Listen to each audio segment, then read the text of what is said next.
செர்டா Taman நோனா guar செம்படாக்கில் கடந்த September 11ஆம் தேதி இரவு ஓர் ஆணும் பெண்ணும் கத்தி குத்து காயங்களுடன் இறந்து கிடந்த சம்பவத்தில் அப்பெண்ணின் முன்னாள் கணவரை காவல்துறை தேடி வருகின்றது.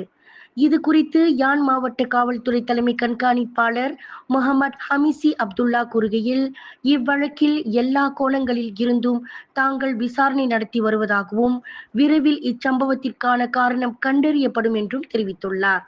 பீனல் கோட் பிரிவு 302 கீழ் கொலை வழக்காக பதிவு செய்யப்பட்டுள்ள இவ்வழக்கில் தற்போது தீவிர விசாரணை நடைபெற்று வருகிறது. விண்வெளியில் மேலும் செய்திகளை தெரிந்து கொள்ள கீழே இருக்கும் பெல் பட்டனை அழுத்துங்கள். உங்கள் ஆதரவை வெளிப்படுத்த லைக் மற்றும் ஷேர் செய்யுங்கள். தொடர்ந்து விண்வெளியுடன் உங்கள் பயணத்தை தொடர்ந்திருக்க சப்ஸ்கிரைப் செய்யுங்கள்.